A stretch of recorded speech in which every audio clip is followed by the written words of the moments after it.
Salam bahagia, kita bersama lagi dalam ruang bicara yang dibawakan secara live dan eksklusif di Bernama TV dan kita menjanjikan seperti biasalah satu topik yang cukup menarik sebenarnya untuk kita sembang-sembang bersama dengan tetamu yang cukup istimewa yang sudah pun berada di studio ruang bicara ini bersama dengan saya.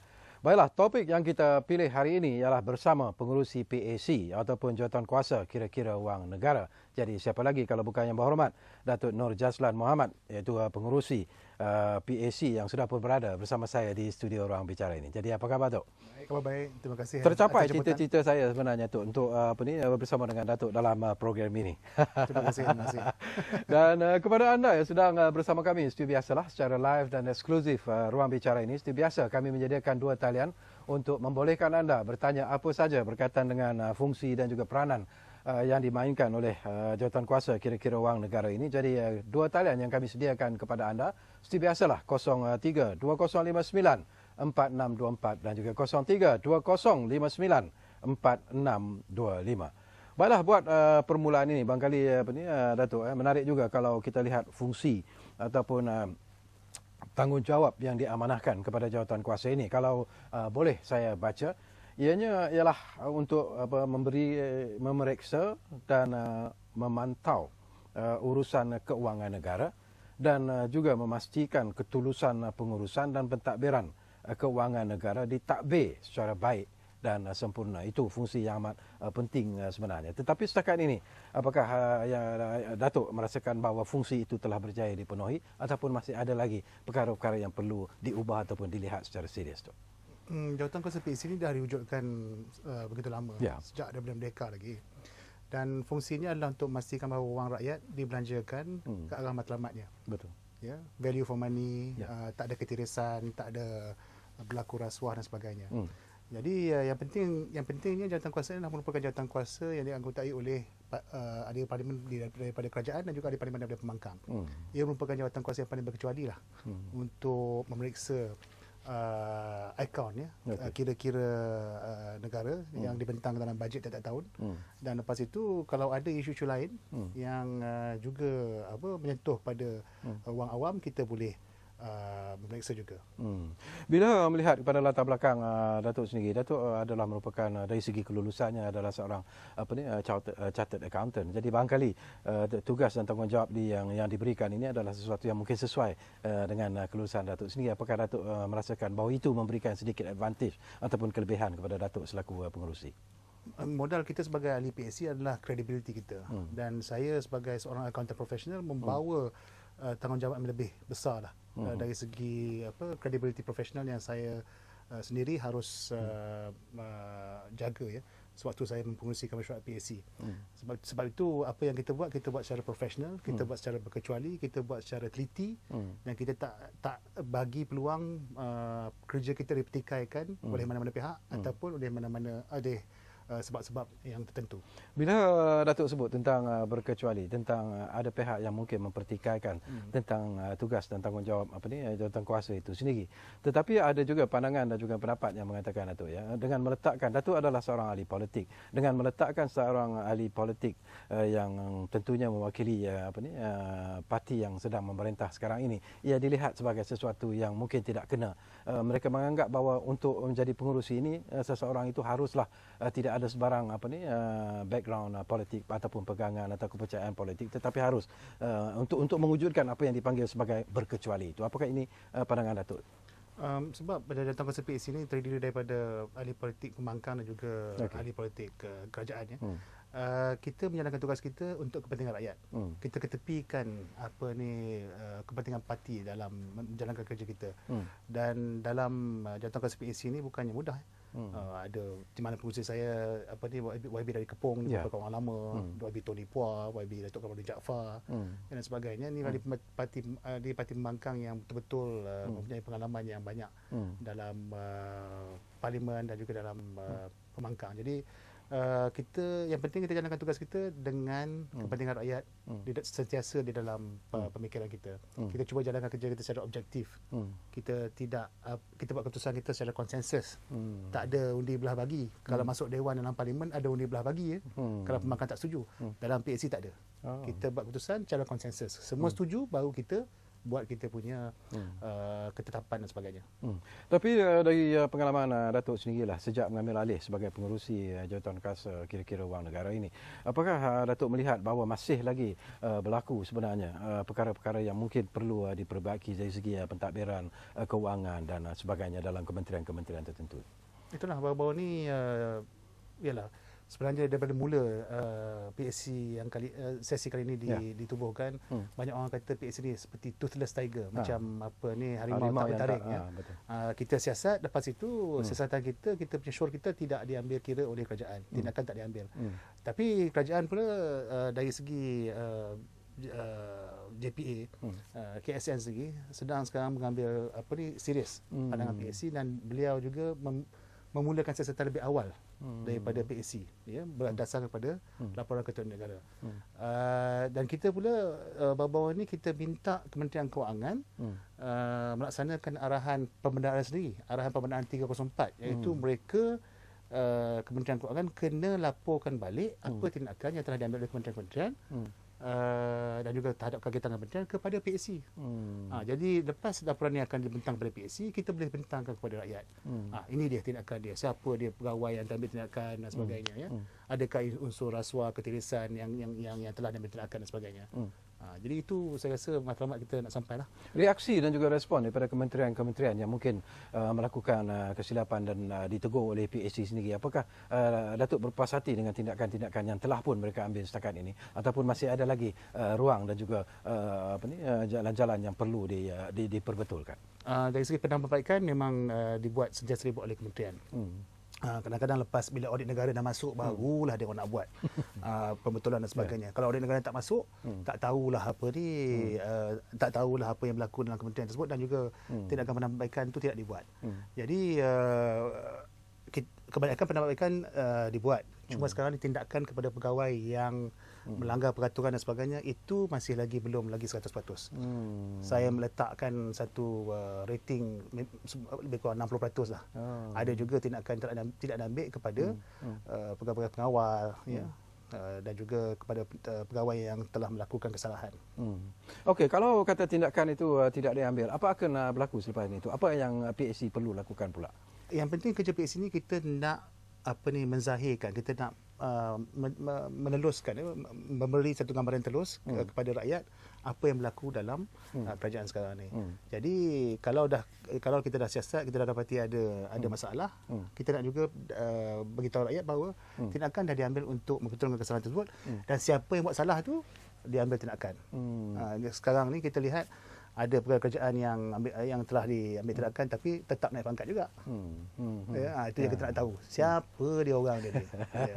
Okey, kadang-kadang bila kita bercakap tentang soal ni tu, ya, ini juga merupakan satu persepsi lah barangkali di luar sana yang mengatakan bahawa mungkin kalau untuk mengambil tindakan terhadap pegawai-pegawai perkhidmatan awam itu tidak ada masalah, tetapi untuk mengambil tindakan terhadap ahli-ahli politik yang mungkin bertaraf menteri, timbalan menteri dan sebagainya, yang juga mungkin melakukan sedikit kesilapan di sana sini, apakah selalunya yang akan berlaku bila PSC dapat menghidu keadaan-keadaan seperti ini tu? Okey. Secara prosedurnya setiap penyiasatan kita adalah lahir daripada laporan Ketua Negara. Okey. Ya. Jabatan Ketua Negara adalah sebenarnya sebahagian daripada Kementerian Kewangan. Ya. Di mana Kementerian Kewangan minta Jabatan Negara untuk memeriksa keadaan kewangan di kementerian dan jabatan-jabatan. Jadi lepas itu bila Jabatan Negara memeriksa, laporan itu diberi kepada kita. Kita panggil saksi. Bila kita panggil saksi, nanti dia adalah jawapan-jawapan dia, dan kita lihat sama ada jawapan tersebut munasabah tak munasabah. Dan nanti dia akan bersambung-sambung lah. Ya. Dan selalunya tanggungjawab di kementerian ni adalah ditanggung oleh pegawai pengawal, iaitu KSU kementerian. Kadang-kadang kalau ada isu mengenai ketirisan, kita minta SPRM untuk siasat. Kalau ada isu mengenai disiplin, kita minta JPA untuk buat siasatan dan juga tindakan. Jadi setakat ahli politik, saya rasa soalnya bukan pada ahli politik. Ya, kita bukan siasat ahli politik, kita siasat pegawai kerajaan. Itu yang penting. Okey. Dan ada tak mungkin Datuk sendiri daripada pengalaman Datuk sejak menyertai PAC ini sebagai pengurusi PAC sendiri menerima tekanan-tekanan daripada ahli-ahli politik sendiri supaya tidak mengganggu sesuatu kementerian yang sedang disiasat ketika itu? Setakat ni belum lah.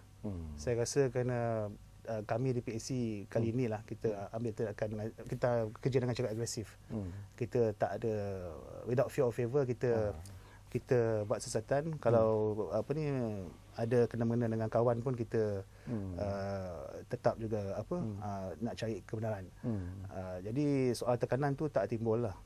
Ya. Proses siasatan itu sendiri, Datuk, barangkali di luar sana mereka tidak memahami bagaimana PAC sendiri melakukan siasatan dan berapa jangka masa yang berapa lama agaknya diambil oleh PAC sendiri untuk menyelesaikan sesuatu siasatan itu. Siasatan yang kita ambil ni dia berlandaskan terdahulu daripada report yang dikeluarkan report daripada Ketua Negara. Tapi apa yang kita nak buat adalah bila kita siasat tu, kita nak pastikan bahawa segala penemuan kita adalah penemuan yang boleh memberikan bukti yang boleh digunakan di mahkamah. Tak guna kalau kita buat penyiasatan, tapi penyiasatan tersebut ada unsur politik dan sebagainya dan tidak berkecuali, dan maklumat dan juga bukti yang kita dapat daripada siasatan ini tidak boleh dipakai dalam mahkamah. Seperti yang berlaku dengan laporan NFC. Kita dah siap laporan tersebut hampir 2 tahun lepas. Cuma kita tak boleh bentang dalam parlimen sekarang ni kerana dia bersabit dengan kes mahkamah mengenai NFC. Okey, kita akan berehat buat seketika tu. Tapi difahamkan sudah pun ada pemanggil sekarang ini di talian yang mungkin ingin berkongsi sesuatu bersama dengan Datuk. Zubir Ahmad, kalau tak silap saya, dari Selangor, sudah pun berada di talian kami ketika ini. Assalamualaikum, Zubir. Waalaikumsalam. Ya. Datuk, saya bertanya sikitlah. Ya, silakan. Mungkin perkara ni dah lama. Dulu masa pembelian jet pejuang MiG di Rusia, dia dikatakan tiada ada penyelewengan. Tiada apa. Tapi yang saya tahu selepas tu, sebelum tu ada Adik Adam, ada fail mahkamah dengan aduan Batu Talam mengenai komisen pembelian jet pejuang tu ratus juta juga lah kan. Lepas tu Dun Batu Talam tu meninggal. Yang nak bertanding tu dia menangguhkan pembicaraan tu. Masalah sekarang ni, komisen jet pejuang tu ratus juta tu adakah siasat atau tidak sekarang? Itu aja, Bay. Okey, terima kasih. Baik, terima kasih banyak-banyak Encik Zubir Ahmad yang telah pun memanggil kita, memberi satu persoalan yang menarik juga untuk dijawab nanti oleh Datuk Nur Jazlan. Tapi apapun, kita akan berehat buat seketika, dan kepada anda yang sedang bersama kami secara live dan eksklusif, talian telah pun kami buka kepada anda sebenarnya. Jadi panggillah kami di 03-2059-4624 dan juga 03-2059-4625. Kita bersiaran secara langsung sekarang ini di Ruang Bicara, dan salurannya tentulah 502 Bernama TV.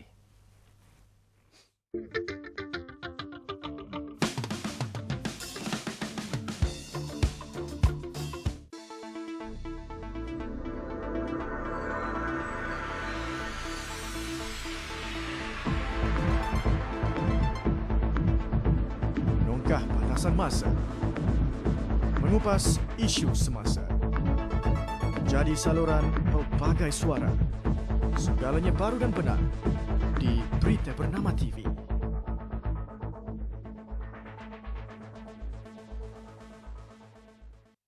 Sedar tak kita, tuan-tuan dan puan-puan, keadaan iklim yang tak menentu sekarang ni. Perubahan iklim meningkatkan kejadian kemarau, derebu, banjir, dan ia menyumbang kepada perubahan iklim yang berlaku secara drastik. Inilah dia faktor-faktornya. Yang pertama, asap dari kenderaan. Yang kedua, penebangan dan pembakaran hutan. Yang ketiga, pembebasan asap dari industri perkilangan. Dan yang keempat, pelupusan sisa buangan. Ini usaha yang Pak Abu buat, iaitu yang pertama, menanam pokok. Yang kedua, mengurangkan atau tidak menggunakan beg plastik. Yang ketiga, mengasingkan bahan buangan. Yang keempat, mengitar semula bahan buangan. Dan yang kelima, memilih barangan dari bahan kita semula. Ada banyak lagi usaha yang boleh kita lakukan. Antaranya, kurangkan pemanduan kereta persendirian dan banyakkan penggunaan kenderaan awam. Anda adalah sebahagian daripada penyelesaiannya.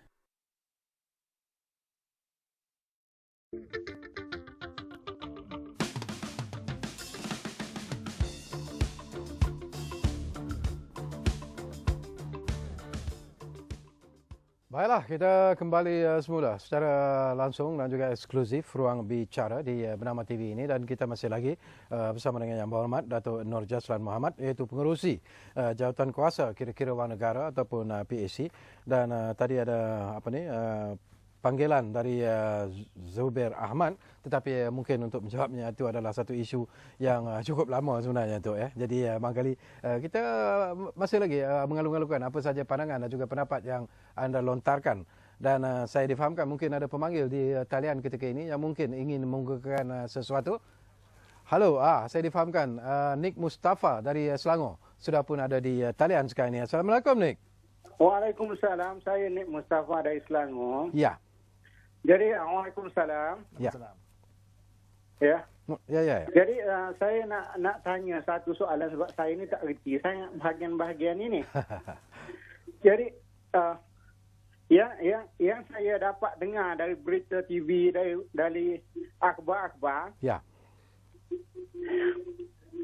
Bila ada sesuatu kebinjangan berlaku, PAC akan panggil dan bagi nasihat. Dan lepas tu kes tu diam saja. Jadi apa peranan PAC sebenarnya? Okey. Contohnya ada satu kes ke RTM itu dia buat apa, bangun apa saya tak tahu. Okay. Jadi saya dengar berita, tengok TV dah, bukan berita media sosial, berita TV. Okey. Dia kata PAC dah panggil menteri berkenaan, dah tanya, dah apa-apa itu, lepas tu siap macam tu aja. Lepas tu bangunan tu terbengkalai macam tu saya. Okey. Apa cerita selepas tu? Ataupun tugas PAC menanya dan bagi nasihat aja kah? Itu saja soalannya. Itu. Baik, terima kasih Cik Nik Mustafa. Jadi menarik persoalan yang dibangkitkan. Apalah yang dibuat oleh PAC itu selalu menjadi tanda tanya kepada mungkin masyarakat di luar sana tu. Sebabnya dalam hal ni RTM ni, Kementerian Penerangan ni dekat dengan hati saya. Pasal arwah bapa saya dulu merupakan Menteri Penerangan yang lama tahun 80-an dulu dan 90-an. Isu mengenai RTM itu timbul dalam laporan Ketua Negara. Bangunan dibuat, tajuk dia Pusat Berita Bersepadu, RTM. Tapi yang dibuat bangunan aja.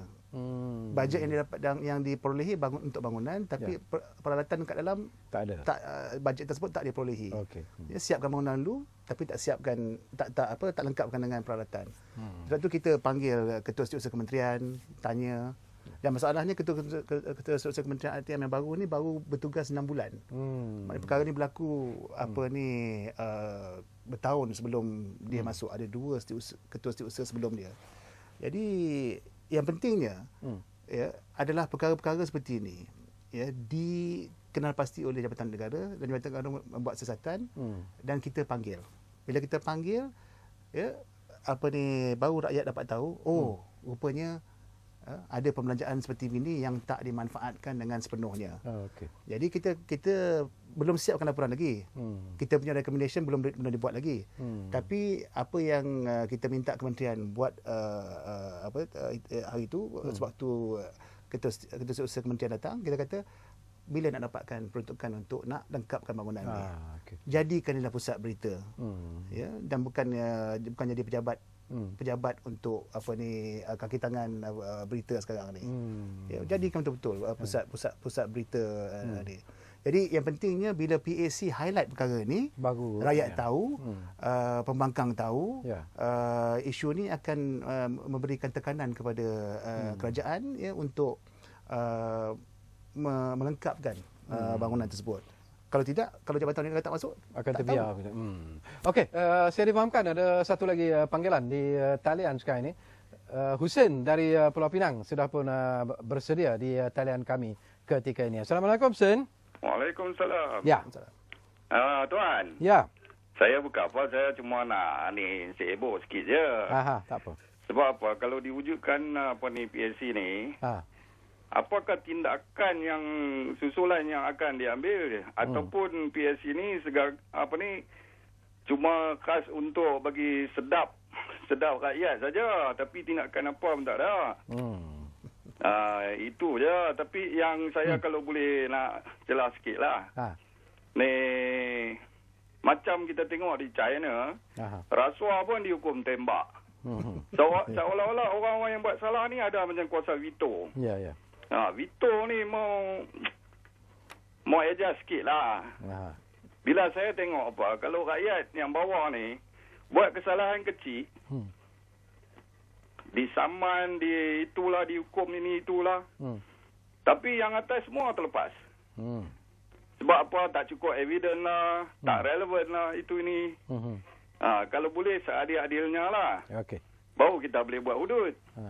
Tidak, takkan berlaku lah benda ni. Okey. Dia akan jadi apa? Seterusnya cuma angan-angan sajalah. Macam mana PSC ni macam bagi sedap. Sedap dengar lah kan. Buat siaran ni semua bagi rakyat tahu. Ini yang berlaku. Tapi sebenarnya tak berlaku. Okey nah. Okey, terima kasih banyak-banyak. Ya, Husin dari Pulau Pinang. Satu lagi Tok ya, lontaran pandangan dan juga pendapat yang ikhlas disuarakan oleh pemanggil kita. Kadang-kadang begitulah apa yang berlaku di luar sana Tok. Kebanyakannya mungkin mendapat gambaran yang salah. Jadi mereka juga mempunyai persepsi yang tertentu bila kita bercakap tentang PAC. Mereka tahu PAC melakukan kerja, tetapi mereka juga ingin tahu selepas itu apa yang berlaku sebenarnya. Seolah-olah macam tak ada tindakan yang diambil setakat melihat di mana kepincangan yang berlaku, tetapi kemudiannya ditinggalkan ataupun dilupakan begitu saja. Komen Datuk. Itu sebabnya tiap-tiap kali pilihan raya modal pembangkang adalah mengenai rasuah, ketirisan dan sebagainya. Dan isu ini memang harus dijawab oleh kerajaan untuk memastikan bahawa isu ini tak digunakan berkali-kali dalam pilihan raya. Dan di PAC kali ini, sesi kali ini, kita nak pastikan bahawa setiap siasatan yang dibuat itu ada dia punya tindakan susulan dan juga ada akhirnya. Masalahnya adalah peraturan undang-undang itu perlu diikut. Ya, kalau nak dakwa orang kena ada bukti yang cukup yang boleh dibawa ke mahkamah. Dan sistem yang kita amalkan di Malaysia adalah sistem tiga fungsi ya. Dia ada fungsi eksekutif iaitu kerajaan dan juga jabatan kerajaan. Kita ada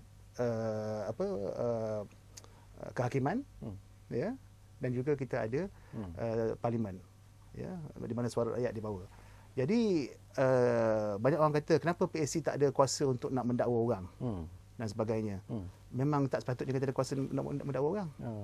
Kerana kuasa mendakwa orang adalah di bawah Peguam Negara. Ya, dia kena buat kes tu, make sure dia punya bukti-bukti itu, dia punya bukti cukup. Lepas tu bawa ke hakiman. Jadi tidak ada pengaruh daripada eksekutif kepada kehakiman dan juga kepada parlimen ya, untuk nak menutup kes dan sebagainya. Jadi saya harap rakyat faham perkara ni. Dia bukan perkara mudah. Bukan macam sekarang ni kita tuduh orang, lepas tu orang tu terus salah. Tak, kena bukti dulu. Ya, kalau tidak kita dah nanyakan orang. Betul. Macam mana nak kenakan hukuman hudud kalau kita nak nanyakan orang? Salah juga tu. Okey, kita dengar apa pandangan dan juga pendapat daripada pemanggil kita yang ada di talian sekarang ni. Vijayan dari Selangor. Hai Vijay. Halo Vijayan. Halo. Halo Vijayan. Tak ada respon daripada Vijayan. Jadi terputus. Tak apa Vijayan dan juga anda semua.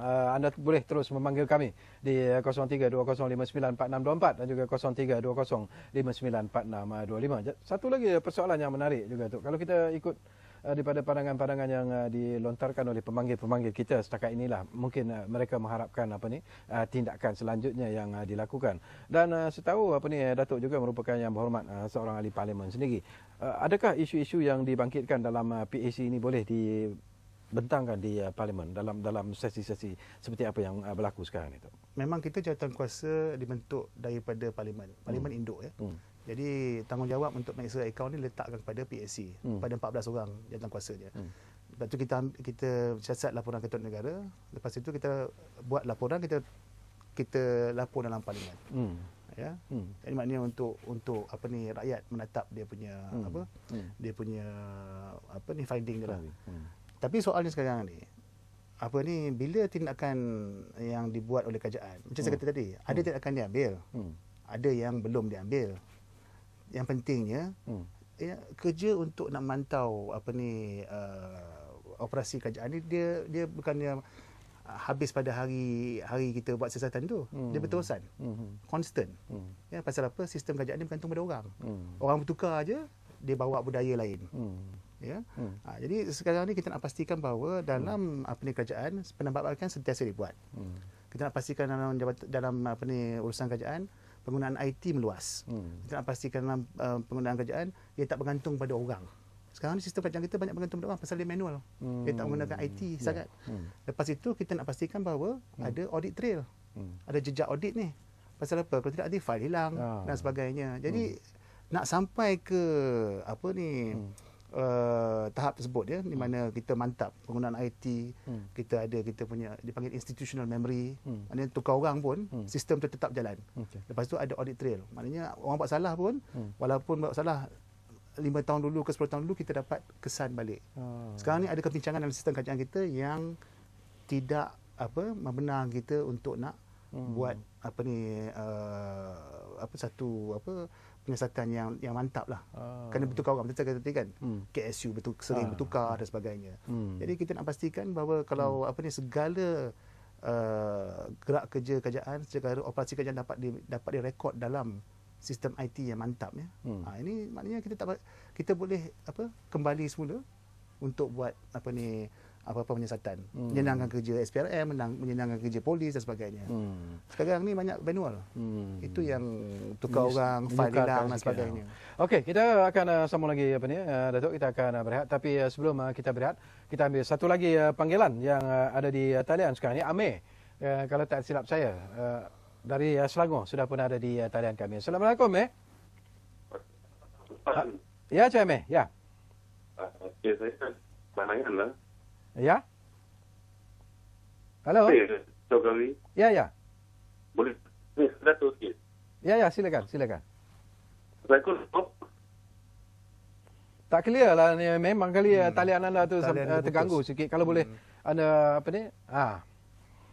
Okey, Amir, tolong panggil kami semula kerana terputus-putus tadi talian anda. Jadi barangkali kami tak dapat mendengar apa yang ingin anda lontarkan, tapi tak apa, kita akan berehat seketika dan kami memberi ruang dan juga peluang kepada Amir dan juga yang lain-lain untuk terus memanggil kami di 0320 594624 dan juga 0320 594625. Kita rehat dulu.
Baik, terima kasih banyak-banyak kerana anda masih lagi bersama kami secara live dan eksklusif Ruang Bicara ini. Kita masih lagi bersama dengan Yang Berhormat Datuk Nur Jazlan Mohamad, iaitu pengerusi Jawatankuasa Kira-kira Wang Negara. Ada dua panggilan di talian sekarang ini, jadi kita ambil panggilan yang terputus tadi, iaitu Amir dari Selangor. Saya harap kali ini line clear lah dari Amir. Assalamualaikum, Amir. Waalaikumsalam, Cik Sarkawi. Ya, saya. Ya. Makin handsome lah Cik Sarkawi sekarang. Terima kasih. Okey, Amir. Saya nak tanya sikit pada Datuk boleh? Sila. Datuk, Assalamualaikum Datuk. Datuk. Ya, Datuk dengar. Terima kasih Datuk kerana berani kerana benar cakap lama. Okey, soalan, Amir. Soalan saya Datuk, bagaimana aspek melihat isu YMBD ni, macam mana kesihatan dia tulus ke tidak? Sebab kami rakyat memang nak tahu benda ni tulus. Okey. Saya tak nak ada bengkok, tak nak ada, sebab benda ni memang dinanti-nantikan oleh rakyat. Ya, betul.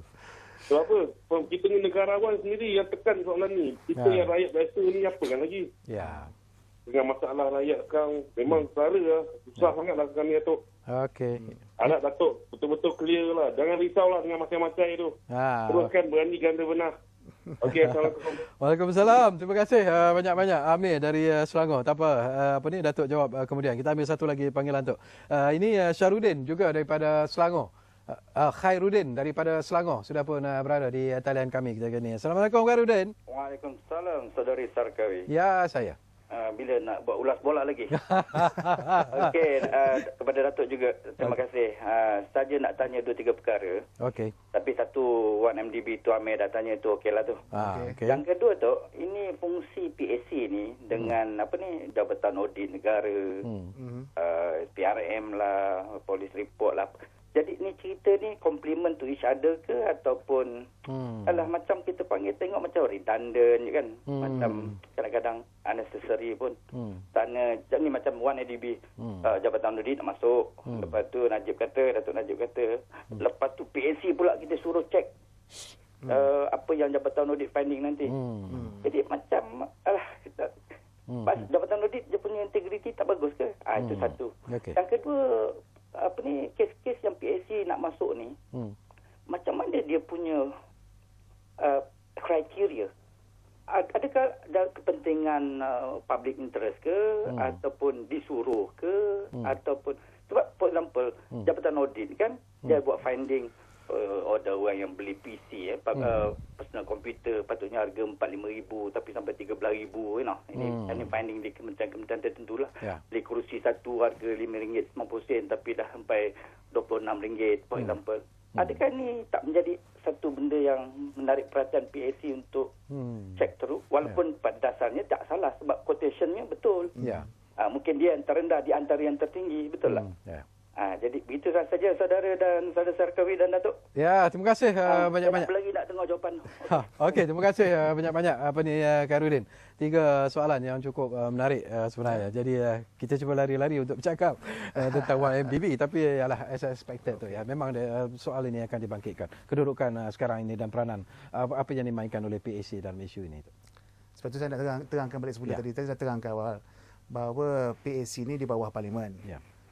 Ketua Negara dia di bawah MOF. Ya. Lepas tu kita segala pendakwaan di bawah Peguam Negara. Ya. Dan juga lepas itu bawa ke mahkamah. Dan ketiga-tiga kaki kerajaan ni dia berkecuali lah. Itu satu. Kedua, PAC ni kerja dia adalah untuk nak meksa apa benda yang berkepentingan rakyat.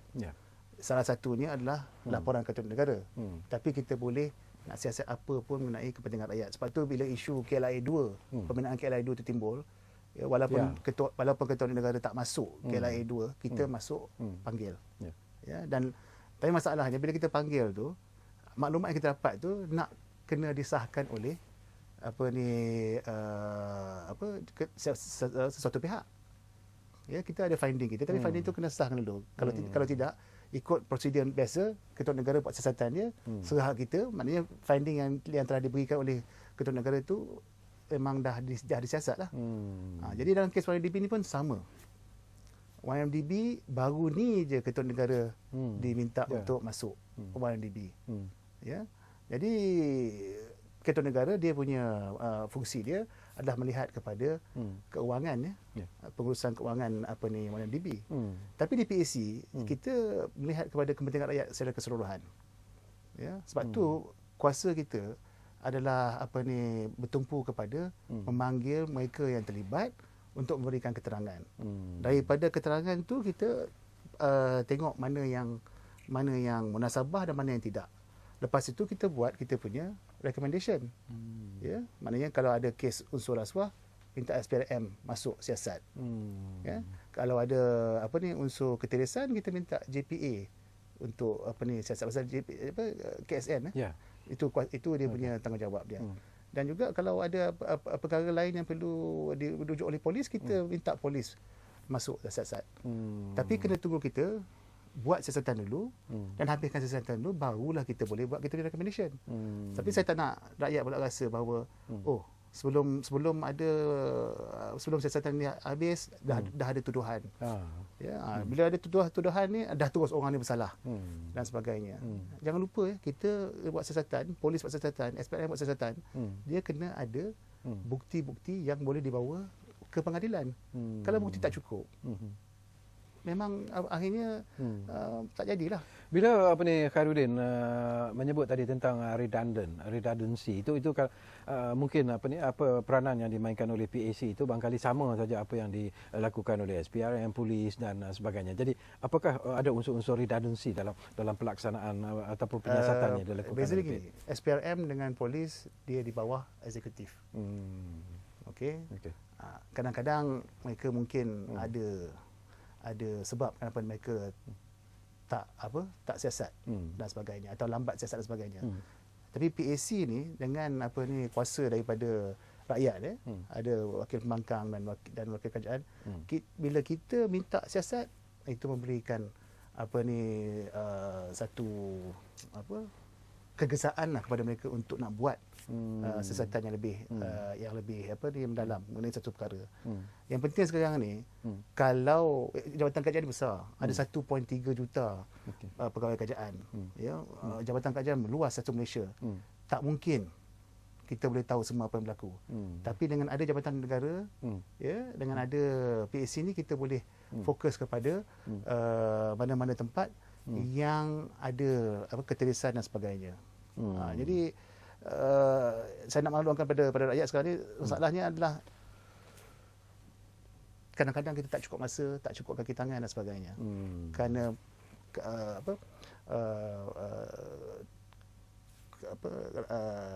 kerajaan ni besar, dia punya keanggotaan dan sebagainya.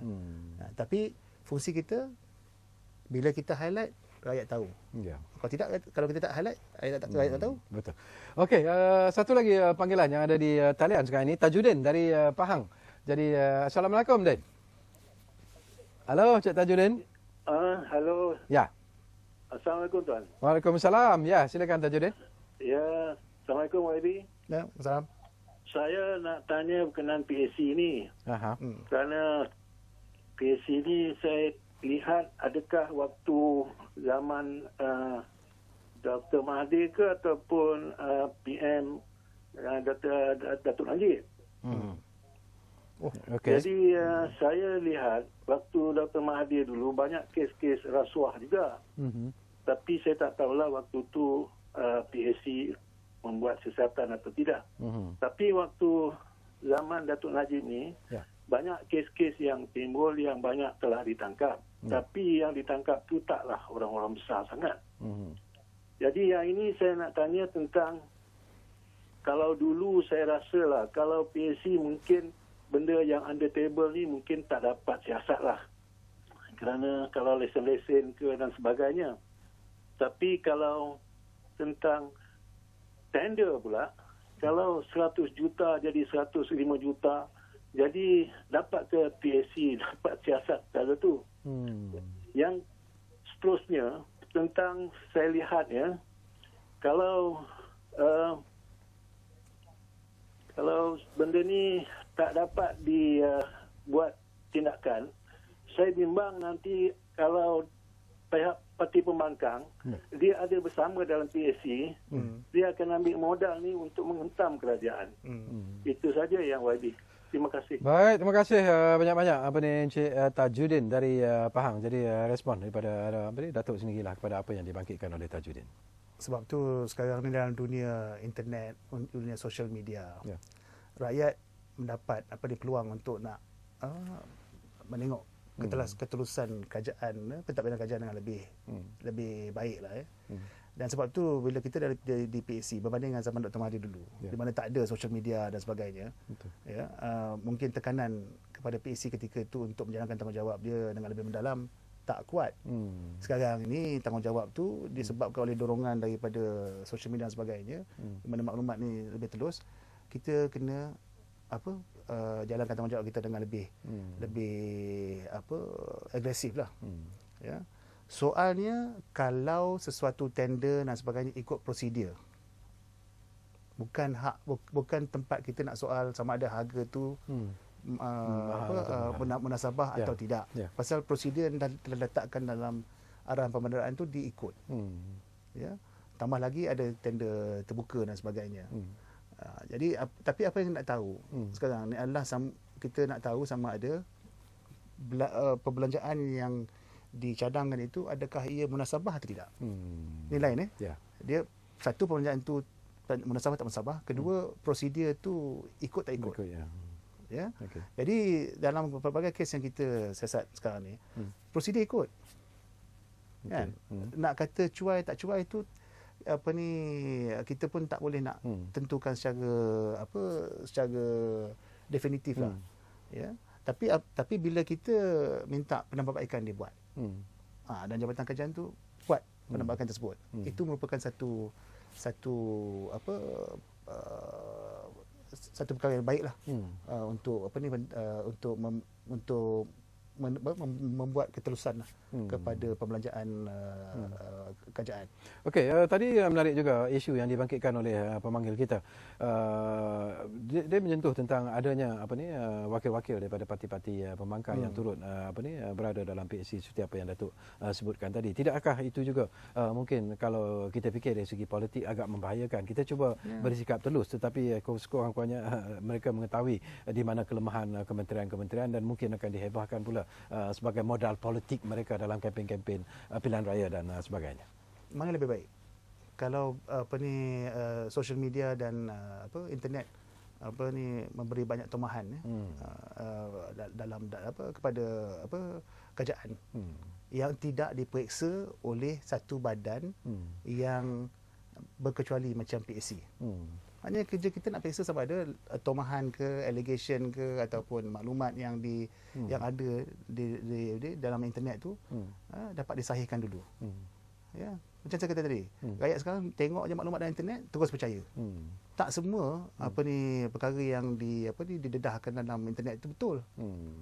Tapi sekurang-kurangnya bila PAC sebagai satu badan berkecuali, ada wakil pembangkang, ada wakil kerajaan, kita panggil saksi, kita siasat sama ada betul tak betul. Itu kan satu fungsi yang baik untuk memastikan kebenaran dapat dicapai. Soal perkara yang memburukkan kerajaan, yang negatif, yang boleh menjejaskan kerajaan, saya rasa itu kalau ada benda tak betul, apa salahnya PAC dedahkan dan minta kerajaan betulkan. Yang penting yang kita nak wang rakyat yang dibelanjakan selepas ini dibelanjakan dengan baik. Antara isu besar yang sedang dilihat oleh PAC ketika inilah tu okey, tadi Datuk sentuh tentang KLIA 2 itu telah diambil tindakan dan sebagainya.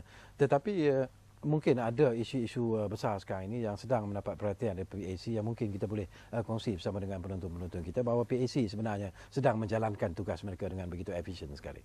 Ya, sekarang kita melihat pada tadi ada caller cakap Cik Zubir, dia cakap pasal Kementerian Pertahanan beli jet dan sebagainya. Ya, jet pejuang dan sebagainya. Kita di PAC kita nak tengok juga sama ada perbelanjaan di Kementerian Pertahanan ni yang selalunya dikatakan rahsia lah. Kan banyak maklumat yang kita nak minta rahsia dan sebagainya, kita nak pastikan bahawa perbelanjaan di Kementerian Pertahanan ni munasabah dan juga memberikan manfaat kepada kerajaan, kepada rakyat. Saya ingat lagi kes Eurocopter. Kita pernah panggil beberapa tahun lepas. Saya masa tu jawatankuasa PSC. Kita tanya. Ya. Tapi Kementerian Pertahanan kata banyak perkara ni rahsia. Jadi kita nak tahu juga lepas ni, nak buka keterusan di Kementerian Pertahanan, bagaimana mereka membeli peralatan pertahanan yang canggih ni. Yalah, bukan kita nak buka rahsia, tapi kita nak tahu juga apakah logik pembelian tersebut yang selalunya merupakan belanja yang besar. Lepas itu rakyat sekarang tahu pasal MyNDB. Ya. Kita saya dah cakap apa ni orang kata, PSC kita akan bincang perkara ni, tak lama lagi kita akan buat keputusan untuk nak tak tunggu pada laporan Ketua Negara, mungkin kita mulakan sesuatu kita dulu. Okey, kita akan berehat buat kali terakhir dan kembali nanti, tak banyak lagi masa yang tinggal tu. Tapi mungkin ada lagi persoalan-persoalan yang boleh kita kongsi bersama dengan penonton-penonton kita secara live dan eksklusif. Ruang Bicara Bernama TV. Berehat dulu.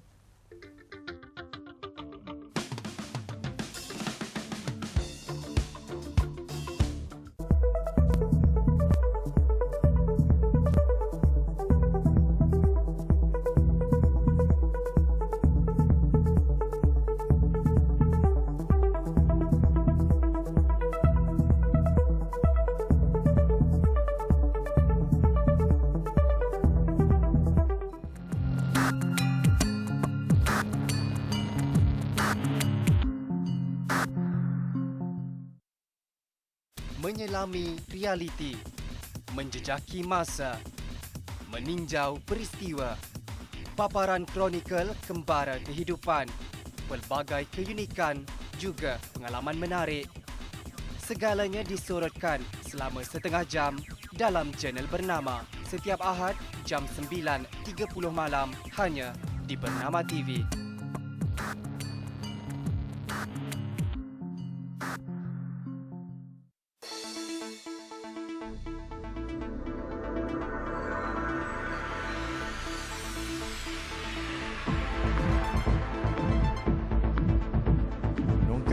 Batasan masa, mengupas isu semasa, jadi saluran pelbagai suara, segalanya baru dan benar di Berita Bernama TV.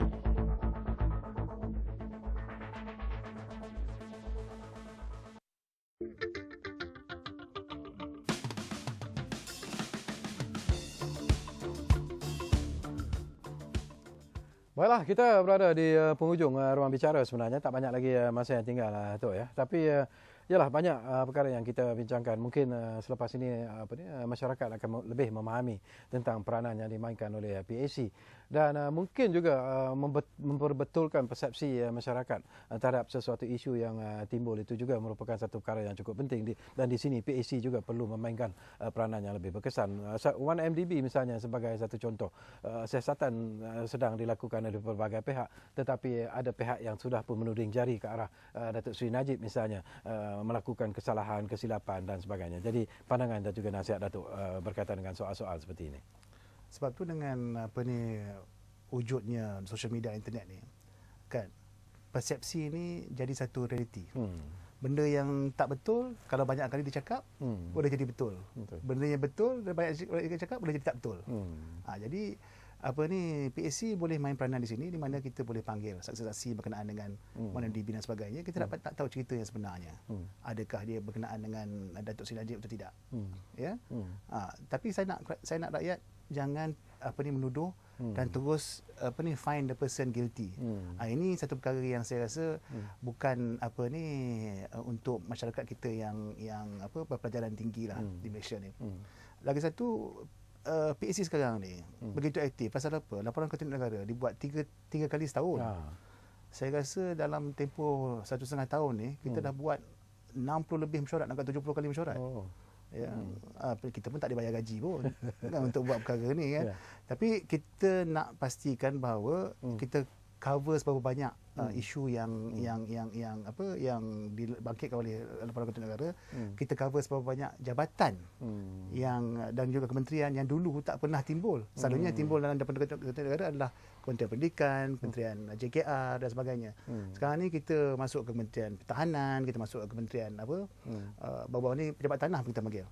Apa yang KPTG kita panggil, apa yang dibuat oleh KPTG dengan tanah kerajaan yang ada. Adakah kita kerajaan mendapat pulangan yang terbaik? Ya, sekarang kita nak panggil FRIM, nak panggil MOSTI, nak panggil ni. Saya pun tak sedar bahawa masih ada FRIM lagi wujud di negara ini. FRIM ni adalah Forest Research Industry of Malaysia. Rakyat pun tak tahu sama ada GLC yang ada sekarang ni masih lagi relevan atau tidak. Kan? Mana yang merupakan GLC legacy dan sebagainya. Kita kadang kena fikir nak merge ke, nak tutup dan sebagainya. Jadi untuk memastikan perbelanjaan kerajaan dapat dikawal. Di Kementerian Pertahanan baru-baru ni SPRM dah masuk kes rasuah di TLDM. Jadi macam mana di TLDM boleh berlaku rasuah. Jadi kita nak fokus kepada Kementerian Pertahanan. Jadi bila PAC fokus, bila PAC tunjuk spotlight kepada jabatan dan kementerian, maka lebih takutlah pegawai-pegawai di sana. Sekarang ni kita dengar cerita di mana-mana kata orang dapat kontrak nak minta payment pun kena bagi duit kopi. Sebab tu persepsi rasuah ni berluasa di jabatan kerajaan. Sama ada betul tak betul kita kena check lah. Tapi ada juga persepsi yang mengatakan bahawa kadang-kadang tindak tanduk PAC itu seolah-olah ingin menganiayakan pihak-pihak tertentu dan sebagainya. Dan ada juga yang mengatakan bahawa mungkin kerana Datuk Noh Jazlan ni dah tak ada jawatan penting dalam politik dan sebagainya, seolah-olah menggunakan PAC ini sebagai tempat untuk membalas dendam. Itu juga ada persepsi seperti itu. Sebab tu kerja PAC ni akan lebih tambah musuh daripada tambah kawan. Betul. Tapi kita kena jalankan tanggungjawab kita dengan profesional, dengan objektif. Pasal apa? Saya nak pastikan di PAC ni kita dapat menjawab seberapa banyak isu dan masalah yang timbul, dan perbaikan dapat dibuat di kementerian dari segi kewangan dan sebagainya. Jangan lupa sepatutnya pada tahun ni 2015 sistem akaun akruan digunakan, tapi sekarang ni telah ditangguh mungkin pada 2-3 tahun lagi. Tapi bila sistem akruan ni dilaksana nanti, tiap-tiap jabatan dan kementerian kena buat akaun sendiri. Akaun semasa. Maknanya pada satu tempoh masa, katakanlah 31 bulan Mac tiap-tiap tahun, ni akaun dia semua perkara mengenai perbelanjaan dan juga peruntukan dibukukan, dan juga aset dan liability di jabatan tersebut dibukukan, dan yang akan bertanggungjawab adalah KSU sebagai pegawai penawal. Cara akaun akruan telah digunakan di syarikat dah berpuluh tahun dah. Kerajaan Malaysia je belum buat lagi. Tapi insya-Allah dengan penggunaan sistem akruan ni, di mana semua akaun dapat dibukukan untuk dilihat pada satu tempoh masa yang terpilih, bukan mudah lagi untuk perkara-perkara seperti keterisan dan sebagainya berlaku. Dia akan masih berlaku, tapi kita kurangkan dia punya probability perkara itu nak berlaku. Okey, 1 minit barangkali atau 1 ataupun 2 minit lagi. Harapan Datuk Noh Jazlan sendirilah selaku pengurusi jawatankuasa kira-kira wang negara ini. Harapan Datuk ingin melihat tentunya PAC dapat menjalankan tugas dengan begitu licin, tetapi harapan Datuk kepada kaki tangan perkhidmatan awam sendiri, kepada rakyat jelata sendiri, dan kepada semua pihak yang mungkin boleh menyatu padukan semangat dan juga jiwa mereka untuk membantu PAC dalam setiap siasatan yang dilakukan. Saya nak pegawai kerajaan mempunyai accountability yang tinggi, mempunyai tanggungjawab, responsibility yang tinggi, mempunyai integriti yang tinggi, dan juga akhirnya mempunyai etika yang tinggi apabila melaksanakan tanggungjawab yang menggunakan wang rakyat. Sekarang ni mungkin wang daripada hasil minyak kita dah kurang. Dan lepas ini mungkin kerajaan kena cari hasil lain daripada percukaian, sebab tu GST jadi isu besar. Jadi rakyat akan lebih matang, rakyat akan lebih bertanya ke mana duit percukaian mereka ni digunakan oleh kerajaan. Dan siapa yang melaksanakan pembelanjaan ni? Pegawai kerajaan. Itu yang saya harapkan daripada kerja PSC ni, kita dapat menerapkan nilai-nilai ni dalam kerja pegawai kerajaan seharian. Okey tu, mungkin masa dah tak mengizinkan, tapi satu lagi soalan sajalah. Ini saya terfikir tadi bila Datuk sentuh tentang GST. Ini menjadi isu yang cukup besar sekarang. Ini isu yang cukup panas. Sana sini orang bercakap tentang GST. Dan sekiranya ada yang tak betul dalam GST itu, apakah kemungkinan dalam masa yang singkat ini PAC pun juga akan masuk untuk melakukan siasatan dan membetulkan mungkin ada sesuatu yang tidak betul dan sebagainya. Itu kemungkinan ada tak? Itu satu fokus PAC yang baru. Dulu fokus dia hanya untuk perbelanjaan yang dibuat oleh kerajaan. Sekarang ni kita tengok kepada hasil. Sebab tu kita selalu panggil Lembaga Hasil Dalam Negeri, dan baru-baru ni kita buat lawatan ke custom yang melaksanakan GST, dan kita akan panggil custom sekali lagi untuk nak menerangkan mengenai pelaksanaan GST mereka. Okey. Terima kasih kepada Yang Berhormat Datuk Noh Jazlan kerana sudi bersama dengan kita, dan tentunya terima kasih kepada anda yang telah pun memanggil kami, memberi pelbagai persoalan yang menarik sebenarnya untuk kita kongsi bersama dengan Yang Berhormat Datuk Noh Jazlan, dan insya-Allah dari masa ke masa kita mungkin akan bersama lagi Datuk untuk bercakap tentang peranan dan juga fungsi PAC itu sendiri, kerana memperbetulkan persepsi di kalangan rakyat jelata adalah merupakan sesuatu yang perlu kita lakukan dari masa ke semasa, kerana seperti apa yang Datuk sebut sendiri, kadang-kadang persepsi itu walaupun salah tetapi ianya disebarkan dengan begitu meluas sekali. Jadi terima kasih kepada anda yang memberikan tumpuan bersama kami di Ruang Bicara ini, dan kami berjanji Ruang Bicara akan terus berbicara bersama dengan anda dari masa ke semasa. Kita jumpa lagi. Assalamualaikum. Waalaikumsalam. Terima kasih.